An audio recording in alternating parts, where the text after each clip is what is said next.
Salut à tous, on se retrouve pour une vidéo spécialement consacrée à la bataille tactique qui aura lieu entre le PSG et le Barça, mais surtout entre Luis Enrique et Xavi Hernandez. Ça fait saliver beaucoup de monde parce que c'est deux hommes qui se connaissent. Luis Enrique a coaché Xavi et a toujours encensé son joueur. Mais en dehors de ça, ces deux coachs adeptes du cruyffisme, du jeu de position catalan, mais surtout, j'irai encore plus loin et je dirais même que c'est les deux hommes qui utilisent le jeu de position la manière la plus appropriée au football actuel avec le jeu de transition. Évidemment, je ne prends pas en compte Pep Guardiola qui est dans une autre sphère, mais ce que je veux dire par là, c'est que ces deux coachs qui ont déjà prouvé qu'ils peuvent très bien jouer avec un football beaucoup plus vertical à certains moments. Xavi, lorsqu'il est arrivé au Barça, on l'a vu. Dans un premier temps, il n'y avait pas eu des sorties de balles très courtes, ou en tout cas en Europe, notamment face à Naples. Rappelez-vous, on a eu un jeu très très vertical où Ter Stegen n'hésitait pas à dégager le ballon très très loin pour toucher le numéro 9 qui jouait en pivot. Ensuite, on l'a vu à l'heure actuelle, le Barça est revenu sur un jeu beaucoup plus vertical où on joue avec Rafinha qui a un rôle très important pour prendre la profondeur notamment et tout ça Xavi l'a toujours assumé. Ensuite du côté de Luis Enrique, rappelez-vous, même lorsqu'il était au Barça avec la MSN, il y avait un jeu quand même très très vertical où on n'hésitait pas à toucher rapidement les attaquants au lieu de passer par un jeu beaucoup plus court vers l'arrière. Et puis aujourd'hui au PSG, avec le fait qu'il est Mbappé, et Dembélé notamment, forcément, il n'hésite pas à jouer de manière plus verticale à certains moments. Maintenant, si on en revient à ce match aller qui aura lieu dès ce mercredi, la question qu'on doit se poser est la question centrale pour ce match est qui aura la possession. Et j'irai même un peu plus loin, je pense que la vraie question est qui acceptera de ne pas avoir le ballon. Parce que quand on regarde récemment, le Barça va beaucoup mieux parce qu'ils arrivent à jouer un football beaucoup plus vertical. Et quand on regarde face à Naples, c'est vraiment l'illustration parfaite. Ensuite, par rapport au PSG, on sait très bien que déjà récemment, encore une fois, c'est pas non plus un jeu ultra abouti. Regardez par exemple face à Marseille, ok, il y a eu ce carton rouge qui ne nous a pas aidé non plus, mais en globalité, ils se sont fait dominer, ils n'ont pas toujours eu le ballon et ils ont marqué 2 buts sur contre-attaque. Et même en dehors de cela, le PSG, s'ils doivent jouer face à des cadors européens, ils vont très certainement miser là-dessus. Parce que il faut toujours regarder les forces et faiblesses. Évidemment que des coachs ont des idées de jeu, évidemment qu'ils ont des préférences par rapport à ce qu'ils veulent mettre en place, mais il faut toujours se référer aussi à la qualité de ton effectif, aux forces et donc aux faiblesses. Et par rapport à ça, la force principale du PSG, c'est notamment Kylian Mbappé, qui est caractérisé par son jeu rapide en contre-attaque, et Ousmane Dembélé aussi, Kolo Muani aussi, c'est des joueurs qui peuvent dévorer les espaces. Quand tu sais que le Barça ces dernières années en Europe a beaucoup galéré à ce niveau-là pour gérer la profondeur dans son dos, bah forcément le rapport force-faiblesse par rapport au PSG est assez logique. Et donc forcément qu'ils vont jouer là-dessus. Je vais vous dire par la suite comment je vois la chose et comment le Barça devrait contrer ça. Maintenant, si on va un peu plus loin côté PSG, là où ils peuvent faire mal au Barça, c'est notamment au niveau du pressing aussi. Comme vous le savez, le Barça aime construire de l'arrière. C'est un des fondamentaux du jeu de position et de Xavi par rapport à ce qu'il met en place. Et quand tu regardes le PSG, est l'une des équipes en Europe qui presse le mieux. Et Luis Enrique n'y est pas pour rien, évidemment. Il y a un gros travail qui est fait là-dessus. Et on voit que souvent, ils arrivent à récupérer des ballons très hauts et à marquer assez rapidement derrière. Et là, c'est vraiment quelque chose, personnellement, qui m'inquiète un petit peu. Je pense qu'ils peuvent boucher tout simplement les premières relances du Barça, les mettre en difficulté et arriver à jouer de l'atmosphère qui sera quand même en faveur du PSG au Parc des Princes pour mettre beaucoup de pression aux joueurs du Barça. Et donc par rapport à ça, ils peuvent faire très très mal. Et j'ai vu une information tomber comme quoi Xavi estime qu'il faudra jouer avec des longs ballons et notamment de manière beaucoup plus verticale. On en revient à ce que je disais en début de vidéo et pour moi ça colle parfaitement. Je pense que notamment par rapport à ce match aller, le Barça ne doit pas forcément prendre énormément de risques. Relancer proprement de l'arrière c'est bien, mais quand tu sais que le PSG a un excellent pressing et peuvent te faire très très mal là-dessus, je pense que jouer long, pas constamment mais par séquence, ça peut régler beaucoup de soucis. Et à ce niveau-là, le joueur qui l'illustre le mieux, c'est Pau Cubarsí. Évidemment, regardez le match face à Naples et c'est exactement ça. Il a eu un jeu long exceptionnel et il a permis au Barça tout simplement de casser la ligne de pression très rapidement et d'avoir des situations dangereuses avec du surnombre pour les offensifs du Barça. Et c'est ce qu'il va falloir créer face au PSG, surtout que défensivement, c'est pas non plus l'équipe la plus solide. Maintenant, le problème, c'est que le monde entier a connu Pau Cubarsí. Le monde entier l'a vu face à Naples et c'est un match référence pour lui. C'est très bien pour sa carrière, c'est très bien pour le joueur, pour le club, il n'y a pas de souci. Maintenant, C'est pas bien dans le sens où Luis Enrique l'a vu et sait très bien qu'il va falloir contrer Pau Cubarsí. Parce que c'est l'une des clés du match. Évidemment, s'il peut te régler des soucis comme ça à la relance, bah c'est évidemment exceptionnel. Maintenant, le problème, c'est que Luis Enrique va jouer là-dessus. Et je pense bien qu'il va tout faire pour bloquer Pau Cubarsí. Parce que si on se réfère encore une fois au match face à Naples, on a vu qu'il avait quand même beaucoup d'espace pour faire ses relances. Et je pense que Naples n'était pas au courant, tout simplement, qu'il pouvait faire aussi mal. De toute façon, il n'avait jamais fait un match dans sa carrière aussi bon, mais surtout avec autant de réussite dans son jeu long. Donc par rapport à ça, il va falloir faire attention. Parce qu'évidemment, Luis Enrique est le type de coach qui détecte facilement les forces et faiblesses de son adversaire et arrive à jouer là-dessus.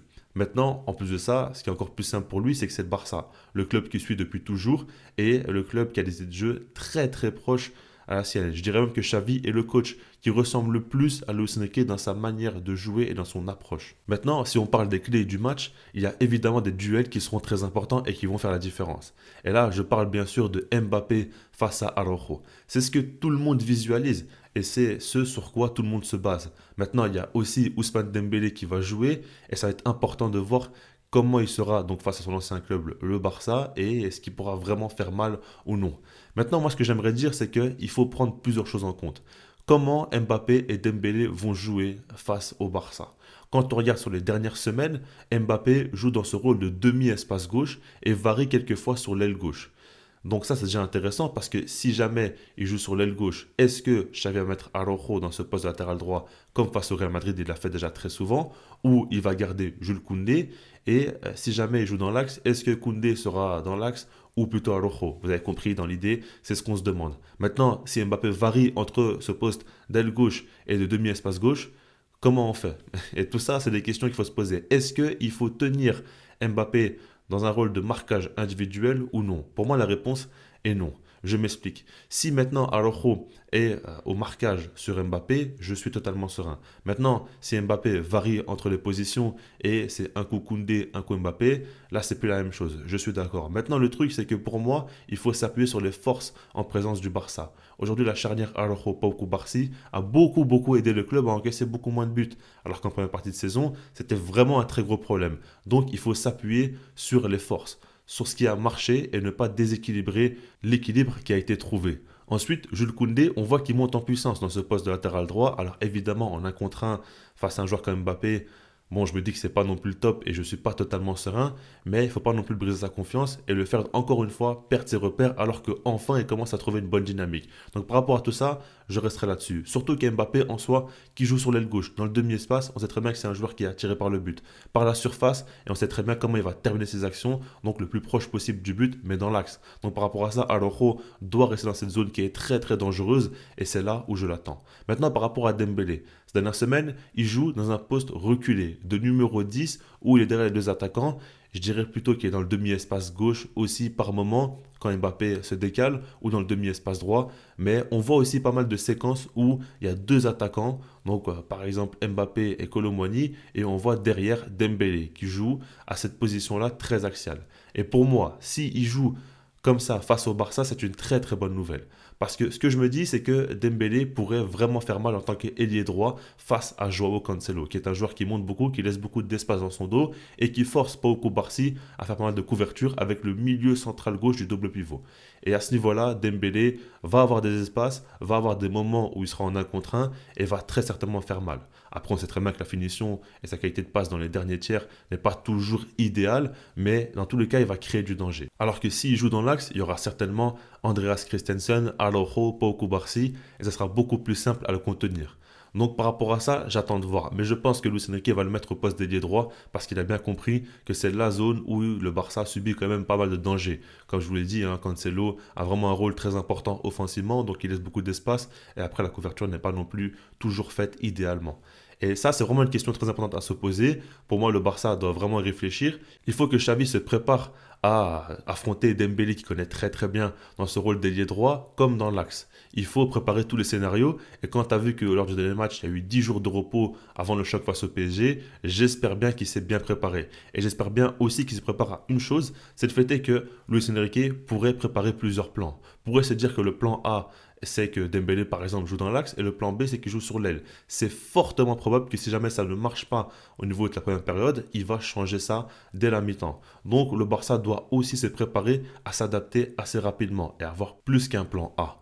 Maintenant, il y a un point qui est très important, parce que là on parle de tactique, on parle de plein de choses, mais il y a évidemment la gestion de la pression qui sera très importante. Imaginez maintenant que dès le début de match, le PSG marque un but au Parc des Princes, avec un stade qui est en ébullition parce que c'est le match le plus important de la saison, parce que le PSG sait très très bien que s'ils éliminent le Barça, il y a une porte ouverte pour aller jusqu'au final, et ils pourront le faire plus que jamais, ils vont vraiment commencer à rêver. Et donc par rapport à tout ça, ce qu'il faut se dire, c'est que le Barça doit se dire qu'il va falloir rester fort mentalement. Quoi qu'il arrive, même si, imaginons le PSG commence fort avec un gros pressing, domine les 30 premières minutes de jeu, il va falloir avoir des temps faibles gérés. Dans le sens, il ne faut pas non plus craquer émotionnellement, il va falloir rester solide.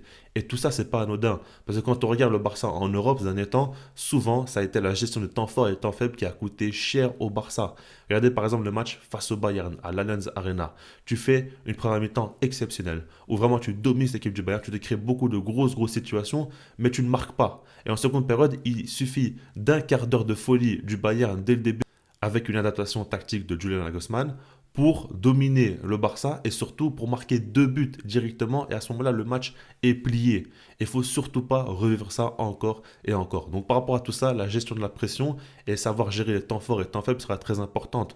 Donc Xavi doit préparer son équipe tactiquement de la meilleure des manières, mais aussi préparer ses joueurs à tout simplement subir par moment. C'est pas non plus la fin du monde, il ne va pas falloir craquer par contre. Maintenant, en dehors de tout ça, il y a un point qui est important aussi, que peu de gens prennent en compte, j'ai l'impression, mais il y a tout de même une gestion à avoir aussi au niveau du fait que c'est un match aller et qu'il y aura un match retour et surtout que le match retour aura lieu à la maison au Barça. Bon, c'est pas le Camp Nou, mais ça reste quand même en Catalogne et surtout que Pedri et De Jong seront à ce moment-là de retour à 100%. Et là, ça changera toute la donne parce que déjà, c'est deux joueurs très importants, mais parce que c'est deux joueurs aussi qui vont apporter beaucoup plus de contrôle.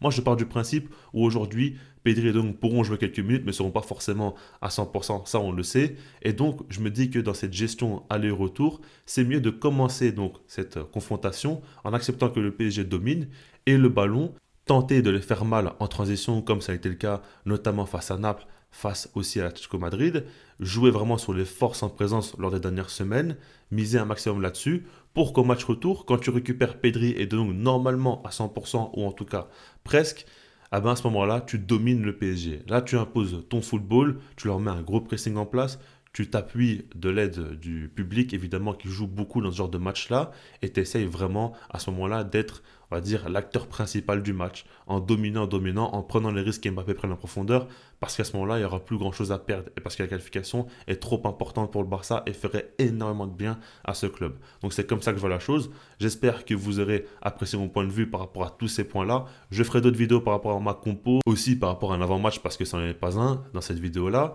et vous verrez qu'il y a encore d'autres points qu'on pourrait mentionner, mais en tout cas, ce qui est sûr, c'est que là aujourd'hui, on est supporter du Barça ou du PSG, on kiffe ce match. Là aujourd'hui, on sait très bien que Luis Enrique face à Xavi, c'est quand même une belle affiche. Mais il faut bien prendre du recul et comprendre qu'il y a une bataille tactique qu'on n'a pas souvent l'occasion de voir en Ligue des Champions et qui va être très intéressante. Donc on verra qui va en sortir gagnant tactiquement et au niveau du résultat aussi parce que, attention, tu peux perdre la bataille tactique mais gagner le match. C'est pour ça que je parle de la gestion de la pression. Parce que si jamais Xavi fait une masterclass tactique mais ses joueurs ratent leur face-à-face et ne sont pas décisifs, bah forcément le travail va tomber à l'eau. Donc voilà, je vous laisse là-dessus, sinon moi je vous dis peace.